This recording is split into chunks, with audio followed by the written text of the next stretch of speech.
Professor Do Coyle has been Professor of Learning Innovation at the University of Aberdeen since 2008. And before moving to Scotland, she was Associate Professor. Does this sound okay? Yeah, it sounds funny here. Okay. She was formerly Associate Professor at the University of Nottingham, as well as a member of the Learning Sciences Research Institute. I found this little passage where she describes herself as follows. Ever since the 70s, I've been fascinated by classroom pedagogies and ways to inspire learners in settings where the medium of instruction is not their first language. This has led me to want more young people to be empowered by extending their linguistic and intercultural skills through interactive and dialogic opportunities provided by their classroom learning. And I think that says a lot about her. Currently, she's involved in a wide range of European initiatives. She's published extensively in the field of CLIL, including the 4 C's conceptual framework and the English National Guidelines for CLIL. She has other publications that focus on transforming pedagogies in the field of modern language education, bilingual education, and teacher education. She's co-researched with CLIL teachers and learners across the world, and I think we must definitely comment on one of her latest publications, which is this, Content and Language Integrated Learning, which is definitely a big success and becoming very important for all of us who are involved in CLIL. She published together with David Marsh and Hood in 2010. I'll stop there because there's too much to say about her. I'll stop there. That's just brief. There's a lot more that I could say, but I think it's more important to listen to her. Sorry. Okay. One more thing that I want to remind you of. You have these cards, okay? We were given this morning if you want to ask any questions, okay? Please write your question here. At the end, before she finishes, there'll be someone passing around to pick up the cards, okay? I find it really difficult to sit and talk because normally I stand and I talk with my hands. So if you have this gabbling person at the front of the room doing all of this, just bear with me. So first of all, it's a great pleasure to be in Madrid. I've got an awful confession to make that this is my first time to Madrid, even though I've spent so much time in Spain. And I have to say that it's due to many of the teachers that I've worked with over the last few years, the Spanish teachers in CLIL contexts, that have driven me and inspired me to continue with the work that we're doing. And I'm watching events in Spain generally with great interest because at the moment I truly believe that the CLIL agenda is advancing very, very rapidly and effectively in Spain, and I have to confess to being a little bit envious. However, so first of all, having said I'm really happy to be with you, you can see from the slide that I'm now in Scotland, and the red bit at the top is Aberdeenshire, which is on the same latitude as Moscow. And the top photograph is just south of Aberdeen. It's one of our castles. And the right-hand photograph is our university. However, if you go to the next photograph down, over the weekend and on Monday, I was carrying out some research in the Small Isles, which are on the west coast of Scotland. I guess that you might have heard of the Isle of Skye. Well, the Small Isles are just south of the Isle of Skye, and we were working on Gaelic medium classrooms. And I was due to leave on Monday, knowing that I was coming here on Wednesday. However, the gales came on Sunday night, and the Monday boat was cancelled, as was the Tuesday boat, and there is no boat anyway on a Wednesday. And as I was just deciding what to do and how on earth I could get to Madrid, a message came up saying, "Do, there's a cargo boat leaving in 30 minutes. Be on it." This was on Monday. I won't describe in detail the kind of journey that I had back to the mainland. You don't want to know about it, but I am here and I'm very happy to be here.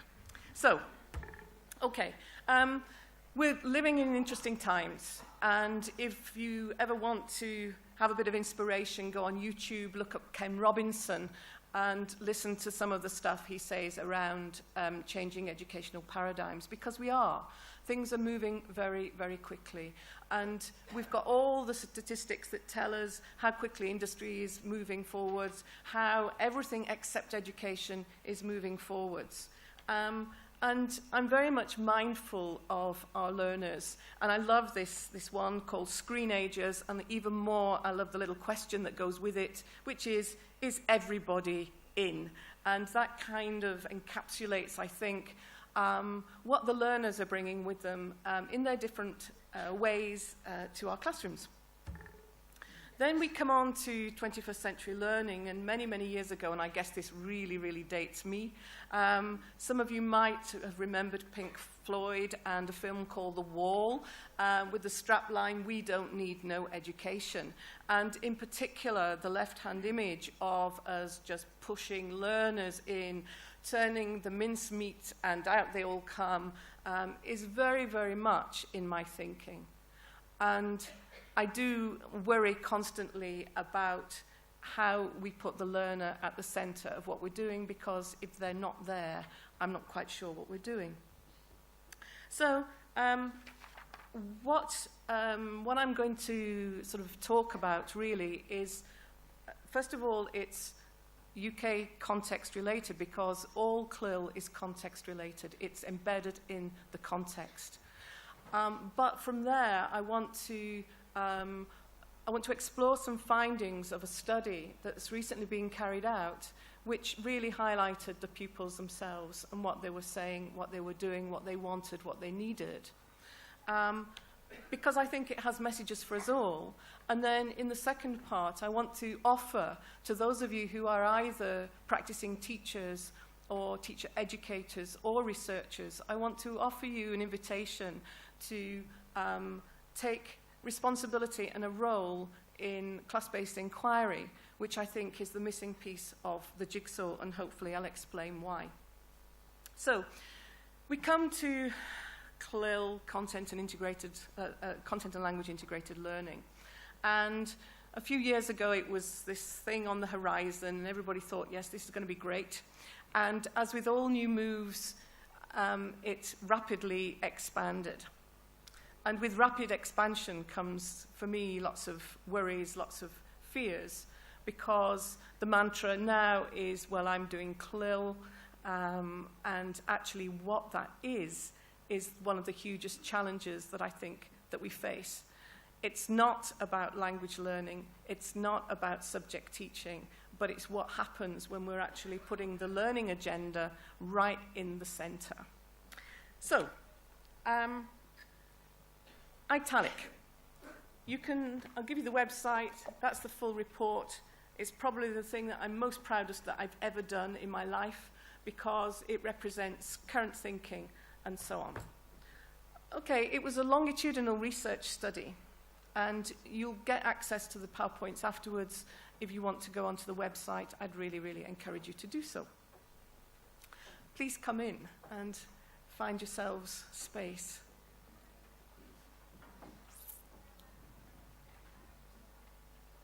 There's plenty of floor space. There's some seats at the front.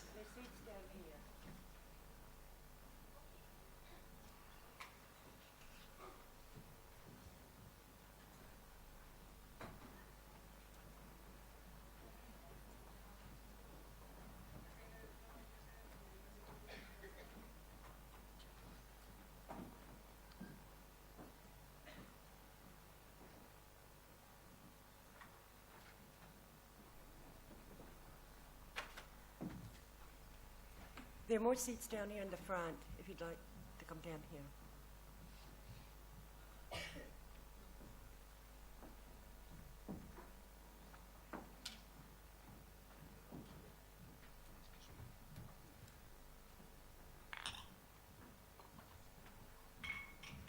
Okay. The seats down here.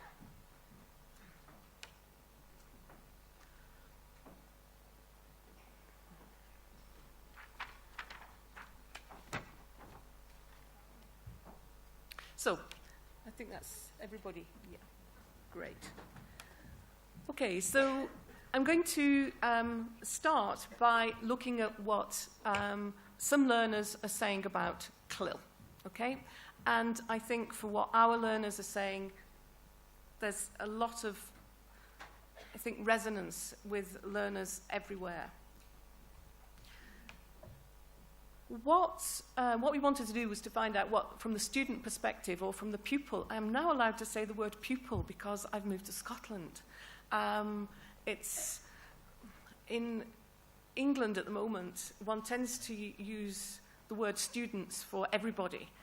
But in Scotland, I can use pupil again, which I feel really comfortable with. So I really wanted to understand what pupils thought they were gaining from CLIL.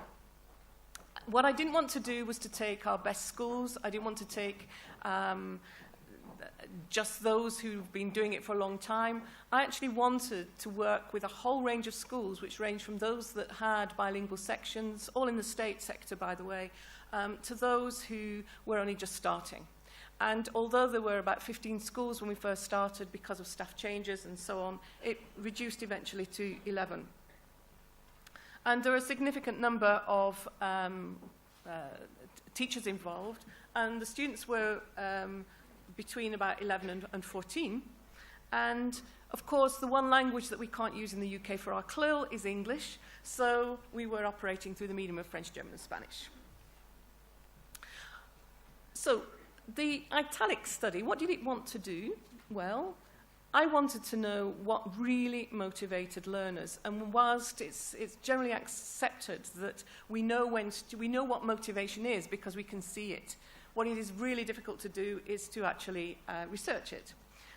So the way that we were looking at motivation was through gains. What did the learners themselves think that they were gaining from these experiences?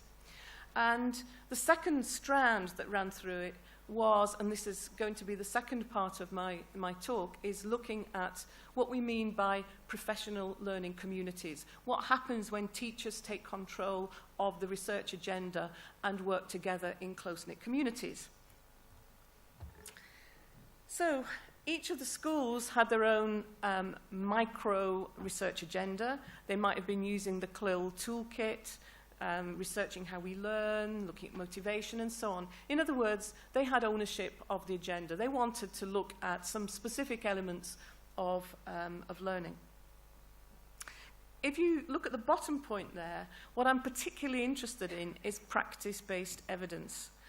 We live in an evidence-driven society. I know that I have to provide evidence for just about everything that I do. And so often in classrooms, the evidence that we have to demonstrate when we're inspected or whatever else is that we are operating according to an agreed set of principles for classroom learning. That is evidence-based practice. What I'm interested in is the other way around. From knowing when we are successful as teachers, that gathering that as evidence of successful learning, to me, is far more powerful, and it's about time that that was actually looked at, it was considered, and is a really important part of any agenda for any school. So, the research methods, you can find out about that. Nothing unusual, pre and post, pupil interviews, teacher focus groups, interviews. We did have a learner conference. That was great. So the learners said, well, our teachers always go off to conferences, we don't. And so we said, well, do you want to have a conference then? Yes, we do. And so we treated them as adults. They came to a conference. They were representatives of their groups. They taught each other because some of them had been doing their CLIL through Spanish, whereas not all of them were Spanish learners, and so on. They had the floor. What was particularly alarming for the teachers who attended was how many of their teaching tics, you know, their little phrases and so on, the learners themselves actually used. So that was a bit like seeing themselves in mirrors. But what became very clear from this that is quite simply that learners can articulate learning. There's no question about it. They might not have the vocabulary and the register that we pedagogues like to have, but they can do it. one of the, and I'll show you a clip from this in a while, one of the areas was where there was a chill and spill room, and it was a bit like Big Brother with a video camera, and the children volunteered to go in there and talk about learning. And it was just them and a video camera, and they just talked about learning. When I listened to what they were saying afterwards, it was pretty surprising. Okay, more about that later. So you could say, well, these are all fairly normal research methods. And they are. The one I have not put on there, because I'm going to spend more time on later, is a process-oriented research tool, which I'm calling Lockit. So just hang on to that, and we'll come back to it later. So, what kind of things did we find out? Well, we were looking at 3 particular aspects of classroom teaching and learning. And that was the environment, learner engagement, and identities. Now, these sorts of things just roll off the tongue. They're really easy to say. So let's have a look at the learning environment. And the learning environment is making learning stimulating and purposeful. How do we do that? You know, how do we do it? If research was successful in impacting directly on classroom practice, we'd know all of these answers. We'd be able to do it. But what I'm interested in is the space between what educational research tells us, and CLIL research in particular, and there's more and more of that coming, and some brilliant research going on, really key messages, a lot of, especially from Spain. How does that affect what I'm going to do the following day in my classroom? Because these are big, big issues. Promoting cooperative learning and group work. You know, that one thing, cooperative group work. Everybody says, oh, tick, I've done group work. Actually, we know that in the vast majority of group work settings, children are physically near one another, but are they really, really engaging in collaborative learning? And in the CLIL setting, do they have the skills to do that? So, learner engagement, the second one. Enhancing learners' attitudes and successes. The relevance of learning. Learner involvement. You know, these are big. Learner identities and self. What we did discover quite categorically, despite what everybody says about the UK, is that the majority of learners actually in this particular study saw themselves as being able to speak in more than one language. They didn't have any problem with that. It was what they expected to be able to do. So this business about being insular and we're an island and we're English speakers, that's rubbish, quite frankly, with the pupils. It might be with adults, but with the learners themselves, that's just not even on the agenda. Promoting self-awareness, awareness of self as a learner and a language user, these are all really big issues. And how do they impact on what goes on a daily basis in the classroom? So the findings from the study basically did a sort of 2/3, third divide between those students who felt comfortable with CLIL. And remember, it wasn't about the quality of the CLIL, it was simply from the learner's own perspectives. Okay? And 1/3 still felt that it was not for them, it was difficult, too difficult, it was boring. By the way, what we did unpick at the learner conference was what boring means and what fun means, and I'll come back to that in a moment. So that was about the divide, but as soon as the learners were asked, well, would you rather carry on with CLIL, or would you go back to your language lessons, your foreign language lessons, 84% immediately said, we'd rather carry on with CLIL because language lessons are even worse. So actually, that was really, really helpful. And we have lots of data, lots of reports by the learners themselves, what they felt they gained. And they gained in terms of communication, language gains, so they felt that their language got better. Their subject goals, they were more clear. Their learning gains generally, they felt that were more strategic and so on. And they felt that they were actually part of the classroom. A lot of detail there. This is just the overview. Constraints, where they didn't feel so happy. Well, Classroom pedagogies were sometimes where there was far too much talk. The teachers were talking just too much. The resources were boring or they were inappropriate. There was a learning loss. We could have been doing this so much quicker if we'd been using our own language. And there's this whole business about challenge. There is also, there was a problem where some teachers were slightly worried that their children might not understand new content, and they tended to do old content in slightly different ways, and that was definitely a no-no. Definitely not. Grammar was problematic, as were writing skills. So all I'm saying here is that this is what was identified from this particular research project. You may well find exactly the same. You might find something different if you were to take a group of 15 schools from the Madrid area and do exactly the same thing. So on the one hand, you could say, well, okay, this is interesting, but what are we going to do with it? Let's just go back to the learner conference for a moment. So you can see from there that's kind of what it was for, to highlight the learning and get the students to talk about learning. There was a teacher's charter as well. And this is what the teacher's charter, I've just picked out the top 5 recommendations. And in their own words, they said that for CLIL to be successful, things had to be explained carefully. Now, you might sort of laugh and think, yeah, right, okay, that's pretty fundamental to education. The language of explanation.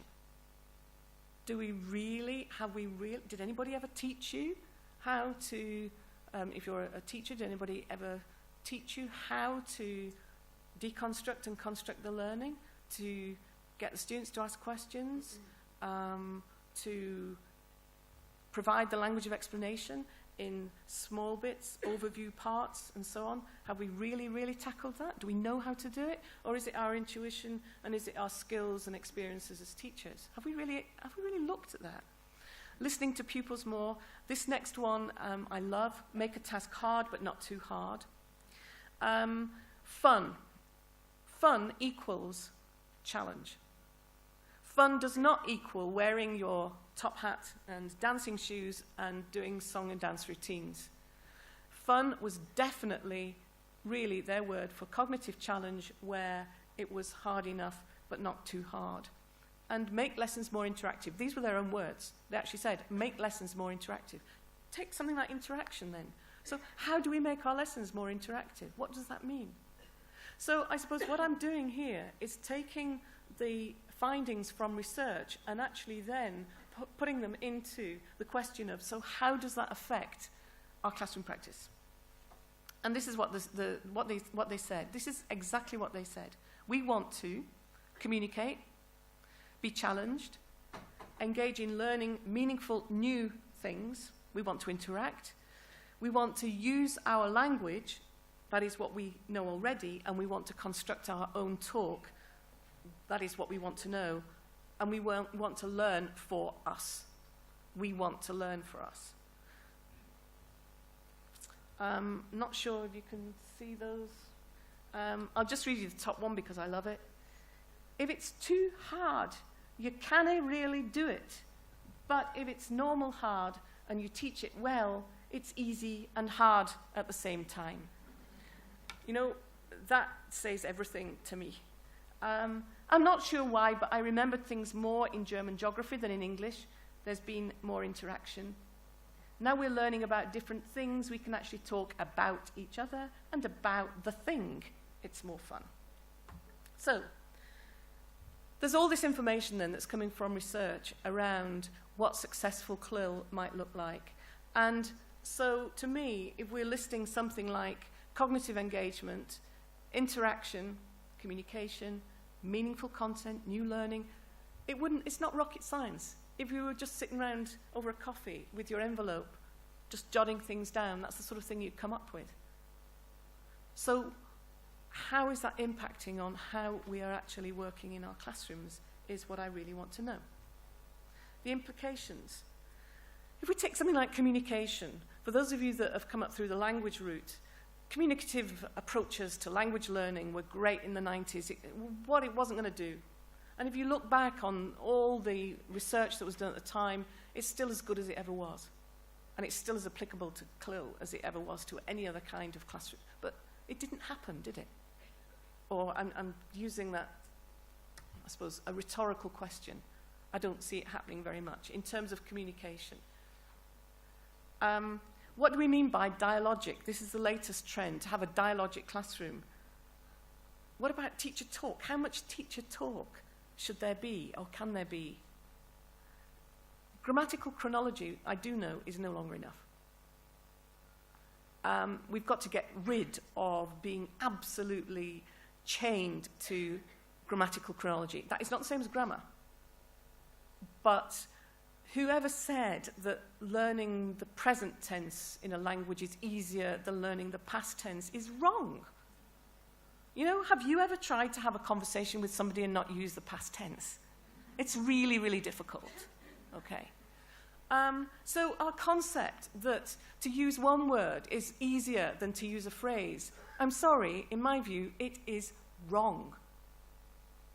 And so we've got to rethink the way that grammar operates. And I'm very much for grammar and phonetics, sound system, articulation, and so on.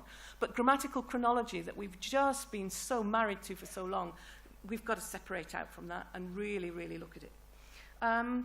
Interaction and language use is problematic because, as many of you know, the issue around if you're operating in a language where your level is there but your cognitive level is up here, the big question is, what do you do? This or this? One is slightly easier than the other. But we cannot expect 12 and 13-year-olds to be operating at a cognitive level that is any less than what is appropriate for them in whatever language it is, whatever language they will be using in school. We cannot do that. So where is the cognitive challenge? You know, what about the content? Do we want to make it easy? We know now that knowledge is very, very easily acceptable. Sorry, not acceptable, quite the reverse. Accessible, I meant to say. You know, everything, you can, if you want to know anything at all, go onto Google, go onto YouTube, and it's all in there. So knowledge itself is no longer the prize that it used to be, but how we use that knowledge and how we critique it has surely got to be one of our greatest challenges. And if we're doing that in another language and through another language, even more so. So, implications. So, we're aware of all of this. And I keep on coming back to this issue that educational research and CLIL research tells us a lot about how we can make things better. What I'm suggesting now is that the time is right for actually that space between what goes on in classrooms and what educational research has been telling us. That space has now got to be populated by a lot of activity and confidence from teachers and learners themselves. And I want to go on to this.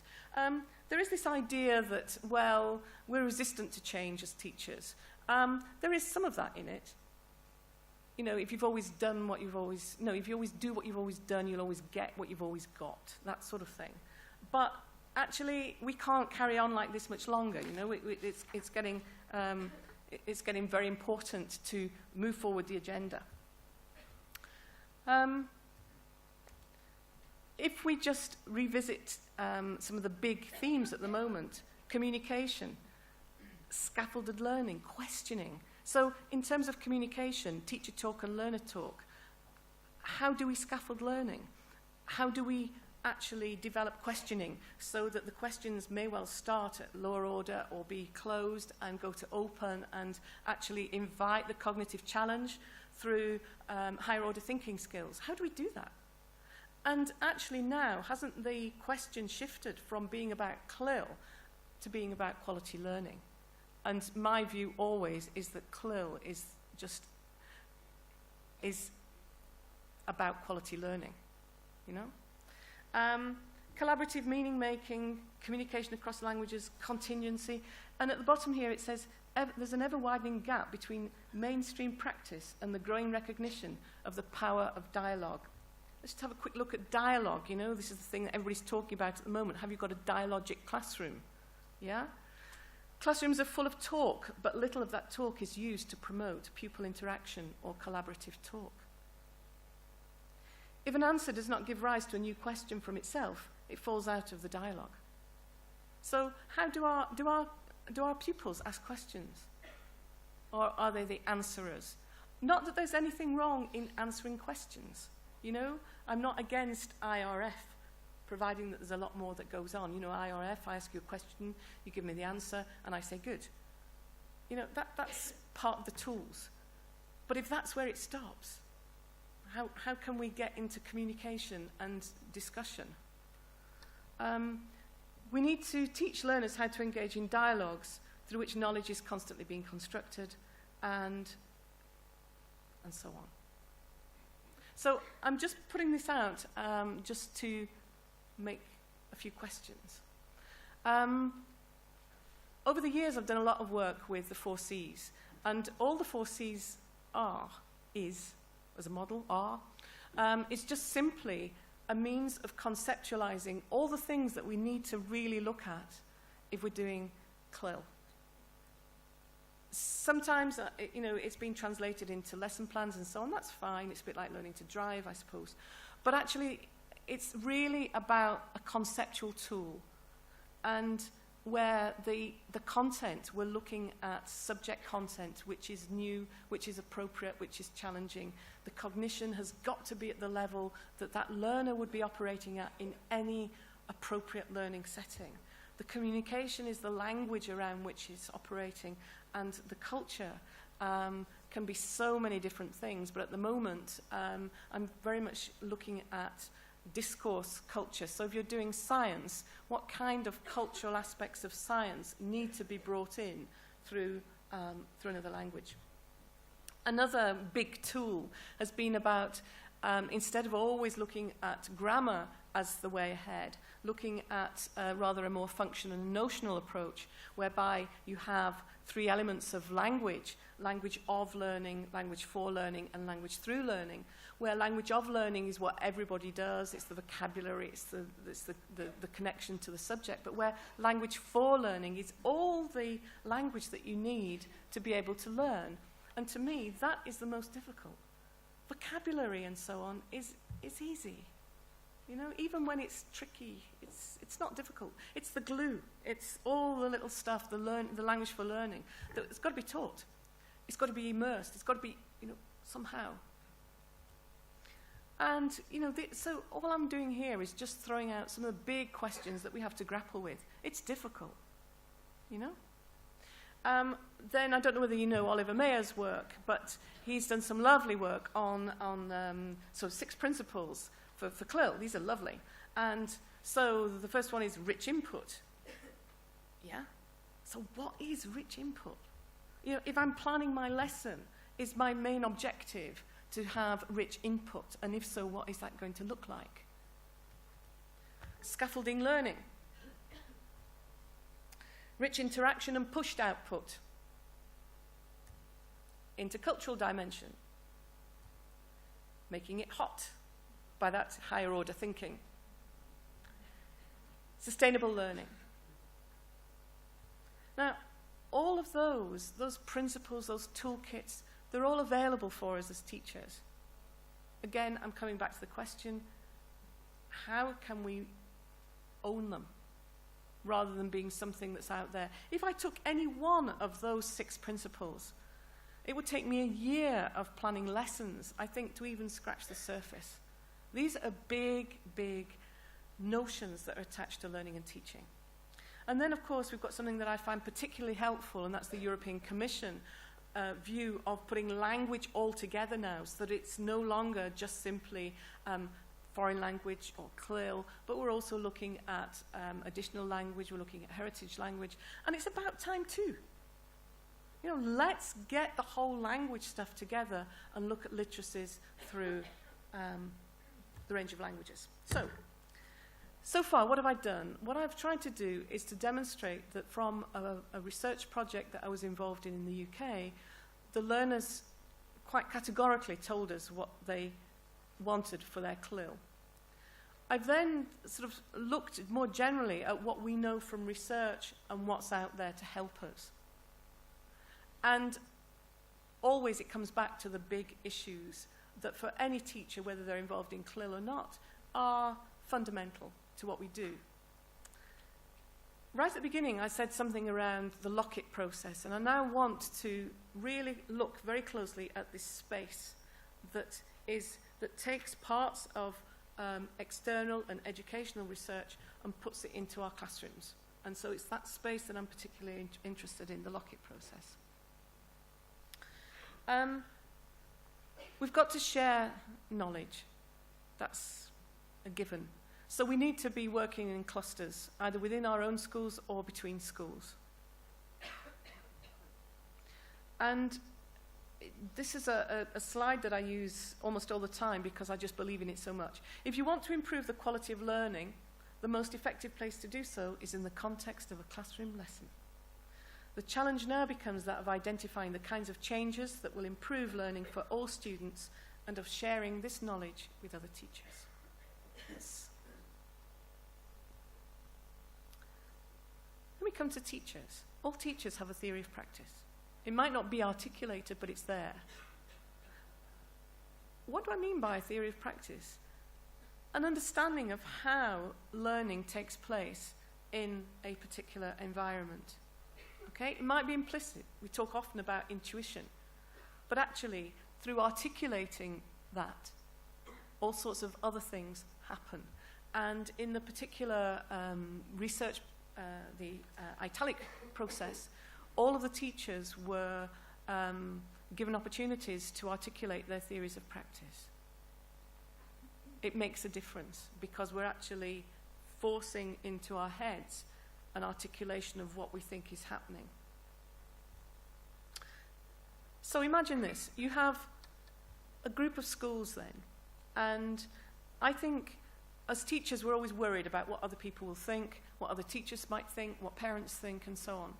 And actually, I think if we're complicit with our learners and the learning process is actually objectified in our classrooms, and by that I mean we can talk about it openly without it being judgmental or accusatory, then to me that is a huge leap forward. So what I'm looking at are critical but safe places to really change what happens in classrooms. And that, to me, comes through whatever you want to call it, action research, class-based inquiry, classroom inquiry. It doesn't matter what label it has, but basically it's about the following. There are a few research projects that focus on supporting teachers in learning about learning and teaching. This phenomenon is relatively uncharted territory. Whilst much is unknown about the institutional conditions that help teachers learn new classroom practices, there is even less understanding about how knowledge is created and shared across schools. So I want to invite you now to get involved with something that will help you to do all that. So first of all, teachers as researchers. You've got to be a researcher. If you're a teacher, you've got to be a researcher. There's no choice. There would be a choice if all the research that we had enabled us to do this fabulous practice, which meant that everybody learned so magnificently that we wouldn't even need an examination system because everybody would just be brilliant. Okay. But it's not.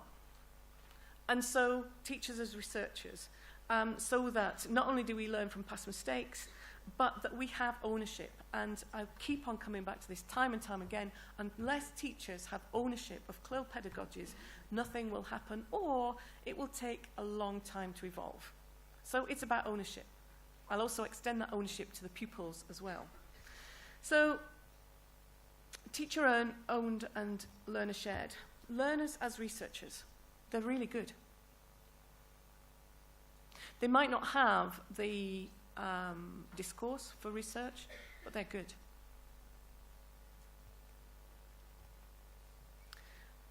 I've just finished doing some work on the Isle of Skye in Gaelic medium work, and that was in primary schools. And the learners were learning detectives. In other words, they had to work out when learning took place. And they knew, and they could tell you. And some of them were 5 years old, but they knew. Some of them were 11 years old. So being a learning detective is not difficult. I want to sort of come on to Lockit. That's the home page, and I shall encourage all of you after this to go to Lockit. But let me tell you what Lockit is. Lockit is Lesson Observation and Critical Incident Technique. Okay, that's what it stands for. Basically, this is what happens. A group of teachers, or you can work on your own, and if you don't have a lot of confidence in the first place, you might not want to have your pupils as researchers right at the very beginning. Okay, I want to look at my own practice, but I want to do it in private because it might not be very good. We all know what it's like when somebody comes to observe you and the best planned lesson in the world usually does not happen, okay? This is different because the teachers that I work with use flip cameras. You know those little flip cameras that are the size just a bit fatter than a mobile phone, right?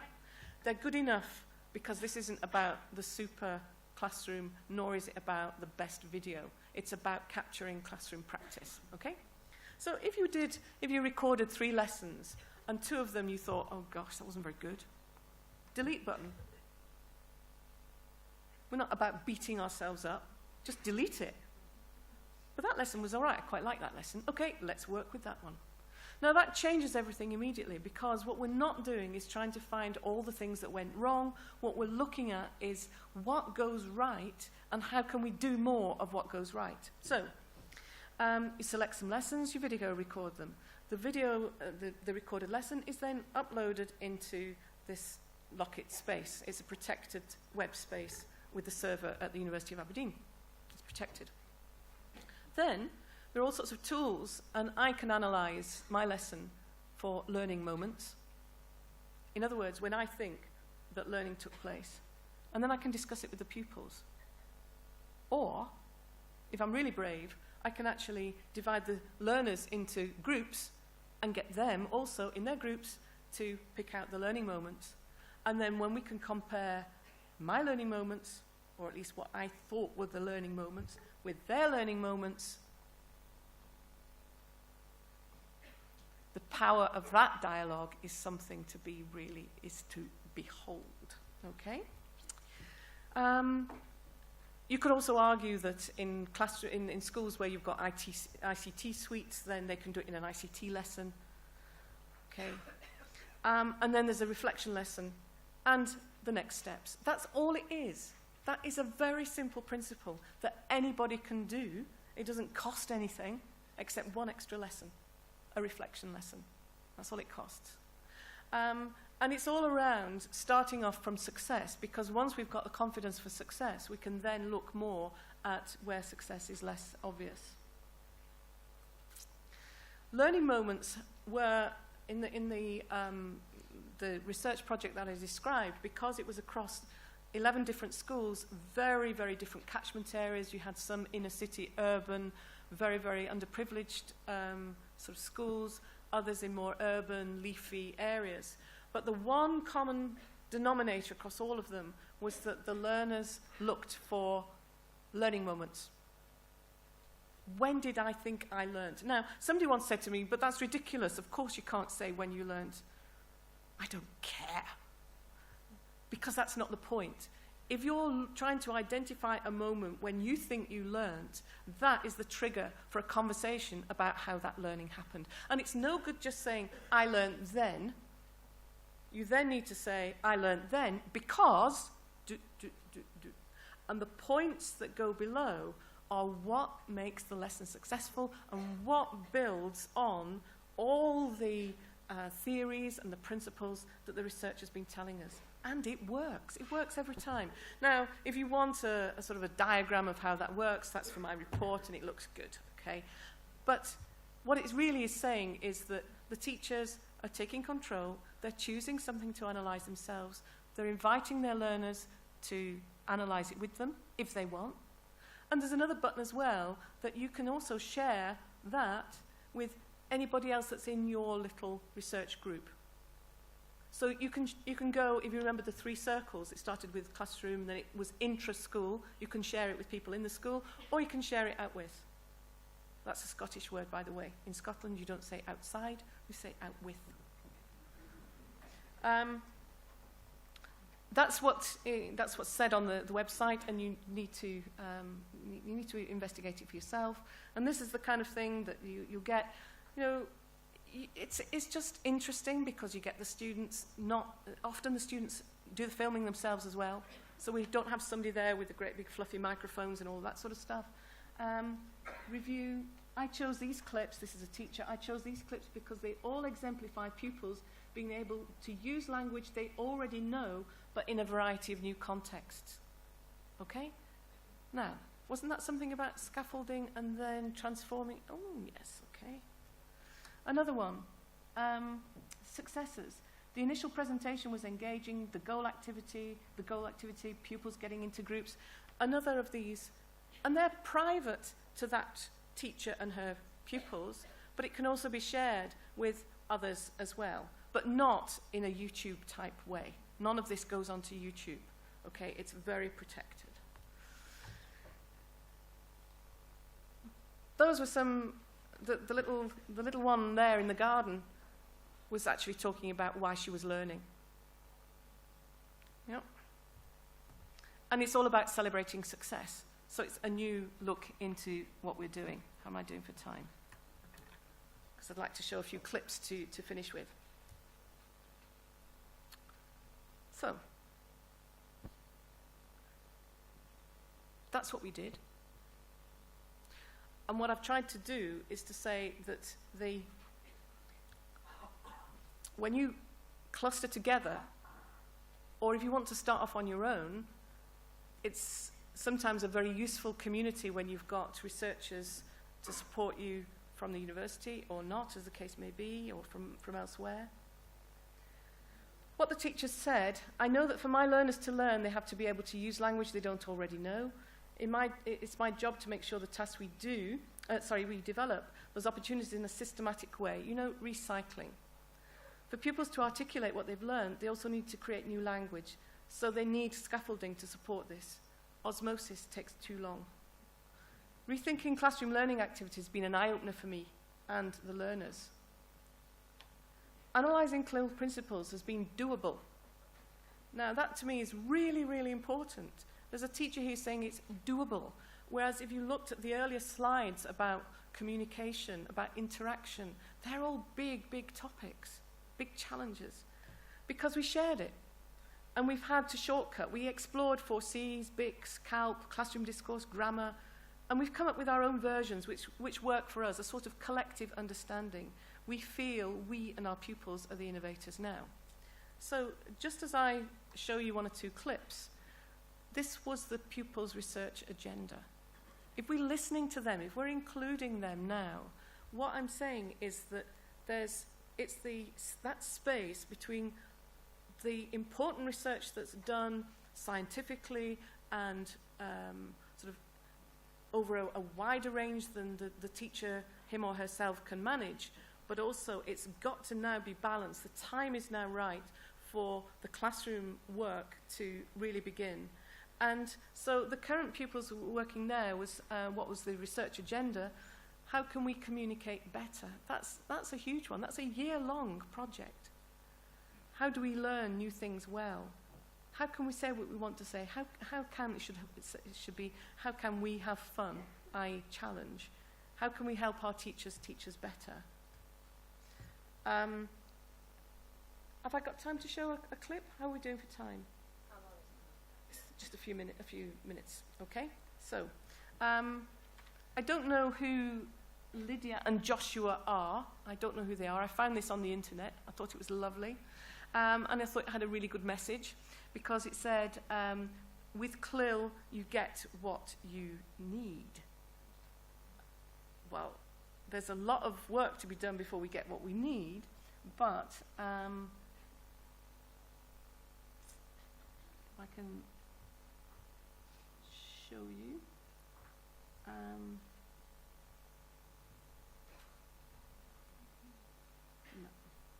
Okay. I'm going to finish with a little clip that is one of the learning moment clips. Okay.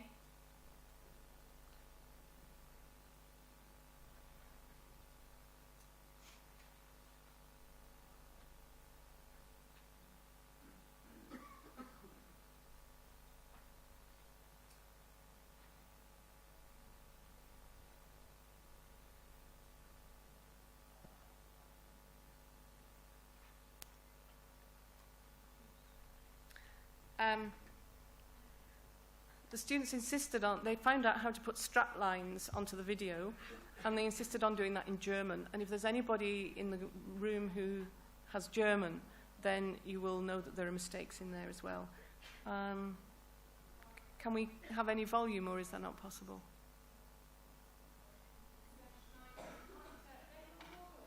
Is there any more?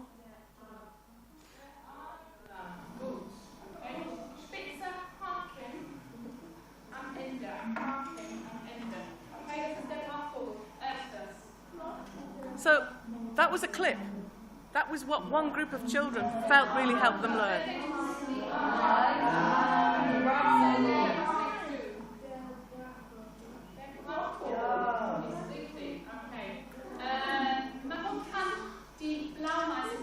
That's questions and answers.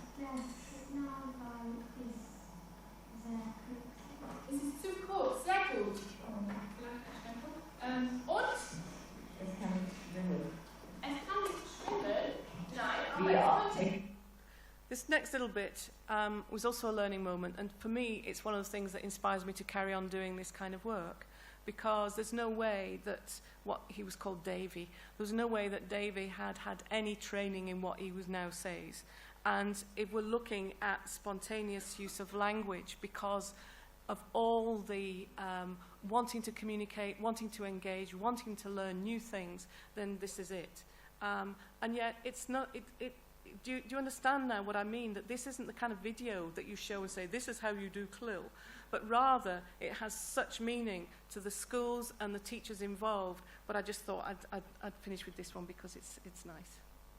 Nein, wie ein Enter, In dem Wasser stehen. aber er hatte nicht lange Beine. Dankeschön. Es hat nicht lange Beine. Ja? Also es hat auch ein bisschen adaptiert. So.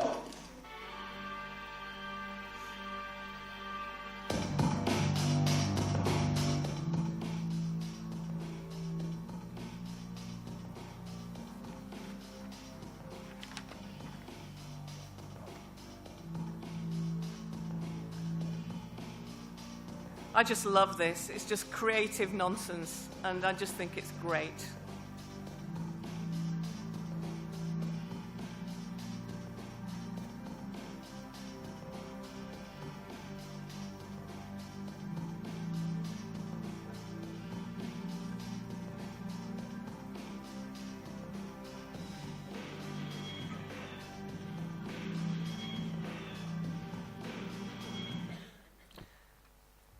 So, what I wanted to do was just simply say that really it's over to the teachers now to take ownership of the CLIL pedagogies with the learners, because learners as researchers, teachers as researchers, we're actually now really dependent on us all providing and populating that space so that we actually work in tandem and together with educational research. So I hope I've given you some things to think about. I'm around for the rest of the conference. Please do go on to the Lockett site, look at the Italic website and so on. It's nothing to worry about, and if groups of schools ever want to get involved in small clusters in these kind of projects, then you know where to come. You'd be very welcome. Thank you very much.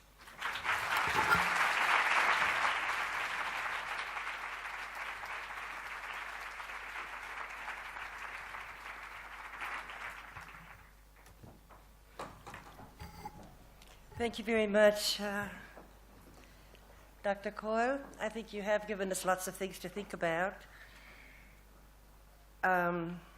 What teachers have to say, what students have to say, which is very important. And I don't think we'll forget about those learning moments. I hope not. I hope all of you feel inspired. Questions? They start out by saying, "Thank you for your talk. It's exactly what we need." But then there's a question. Can you give us a concrete example of good practice that you've observed throughout these years? Something that really impressed you? And is of the moment. However, having seen how systematically building up to empowering students to be able to say what they want to say in a very, very rigorous, recyclable way that ended with students being able to say whatever they wanted to say from the moment that students were operating in the target language was, for me, something that I will take with me forever. The target language, the students were beginners, and they were using spontaneous language as beginner users of the language. They weren't having to wait for 5 years before they were given that privilege. And so knowing that that is possible to do, yes, I would say that for me is the greatest learning moment.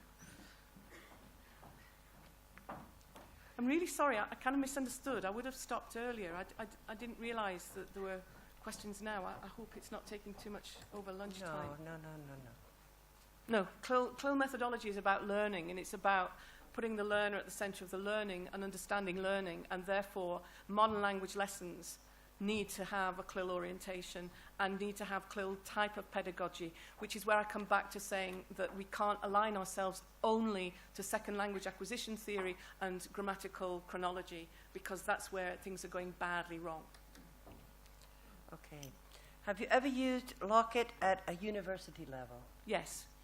In fact, currently there is somebody in the room who's helping me do some analysis of teachers who were keeping video diaries about their Lockit moments as well. So yes, it's possible to do with absolutely anybody because it's not threatening. It's easy to do, it's not threatening. It's also quite scary because when you see yourself on video, you realize all the things that you say and all those silly little habits that you've got. And mine is so and okay. Okay. When you said all languages together, additional, heritage, did you include L1? Yes. Because we've got so much to learn from L1 and making those bridges, because language is our greatest learning tool. So why do we all just keep on compartmentalizing it into different language streams when actually we know that underlying things can be transferred? I know that's a big ask, but no, I do. L1 has got to be there as well. What do you consider to be the role of vocabulary and grammar drill exercises in a syllabus that is not constructed around a grammatical chronology? Sorry, can you just say the I'm not sure about it either.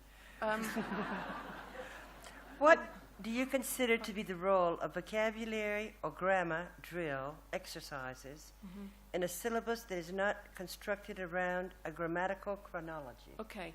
I think I'm interpreting that as, what is the role of grammar exercises in CLIL? Grammar exercises, there are grammar exercises and grammar exercises.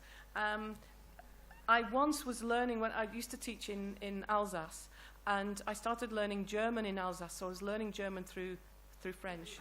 And one of the exercises, I realized very quickly that I understood what exercises required of me, like just putting different endings on. And I was shocked when I became the brightest person in the class. I couldn't speak any German, but I was the brightest person in the class because I knew how to manipulate the endings. So having said that, we know that repetition and doing things regularly is a good learning tool. So it's not that we're anti those at all, but it's got to have a sense of progression built in.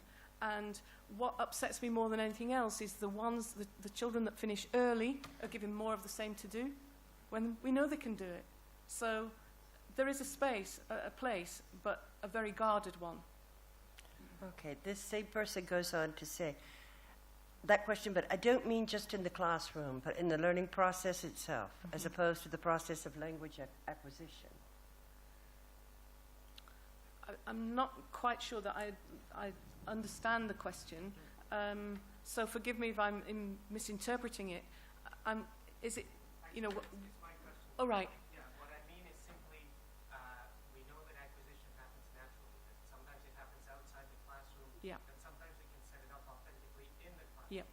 But I'm asking you to give us your evaluation of old-style learning, real word for word, in the context of what you said. Yeah. What I don't want you to do is to think that I'm suggesting that we throw away all the old methods. It's not that at all. And if we can justify whatever we do because it is because it's advancing learning, then if an individual is going to remember something really well because they've practiced it lots and lots, then let's make sure they practice it lots and lots. So I think what we have to do is to look at what we're doing in terms of, I actually think that it's at task level that we need to do an awful lot of analysis. Take those tasks and look at them in terms of how is learning taking place here? Is practice and repetition, which we know to be effective, is that appropriate here? We also know that if there's too much repetition, that it then is just a waste of time. So I think rather than saying that there's got to be these mantra about what you should and shouldn't do, I think it's at the level of the tasks in individual classrooms where teachers have to make those decisions about whether or not learning is progressing. And some of the most traditional means, chanting and so on, is still as good as it ever was. You know, we don't have to stop doing it because it helps us remember. Okay. I don't know if that answers or not. Yes. I wonder if any research, correct me if I'm wrong, I wonder if any research carried out in CLIL implementation has reached out to, I think it means lower class to low, here it says low family supports the children. But I don't know exactly Yeah. who wrote this question. Is Could you help us out? I can't hear.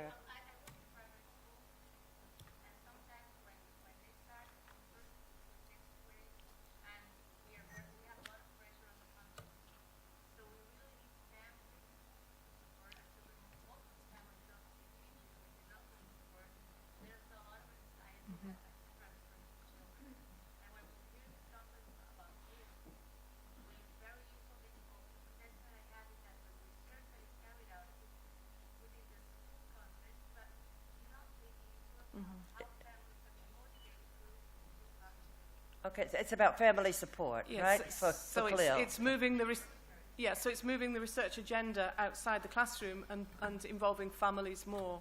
I'm not sure of any that actually has been done. Currently, I'm working with some primary schools on iPads. This isn't CLIL specific, but looking at what happens at home when they take their iPad home and how that's engaged the parents. And in a way, it's kind of very similar kind of work. But I'm not aware of any that's actually been done because we know that in some countries there's been hostility towards the idea of children learning through another language because the parents themselves might not be able to support and help them. So I'm afraid I don't know of any. There may well be some, but I don't know. But it's a really, really good research opening for that. So imagine doing Lock It with some parents as well. Whoa. Okay, last but not least, where can we find access to your PowerPoint? I don't know. The thing is with PowerPoint, I'm always happy for anybody whatsoever to have access to PowerPoint because I don't think that they're original ideas. I think we share them and I think open source is brilliant. I try and make sure that I'm not using any kind of illegal images and so on. That sounds awful. I didn't mean it like that. Copyright images on my PowerPoints. But also, you know, if you are hoping to, so I'm imagining it will be available on the site. Yes. Are you making these available? Because I shall leave it plus a few other references. But seriously, if any of you are thinking about a small group having a little go at this, then if you email me, then I will respond, but you might have to put a red flag on it because I'm not always the fastest at responding. So, thank you. Okay, again, thank you very much for sharing your insights, all of this stuff about learning moments and making us meditate on our own practice. Thank you very much, and Thanks. it's time for lunch. Yeah. Yeah, sorry.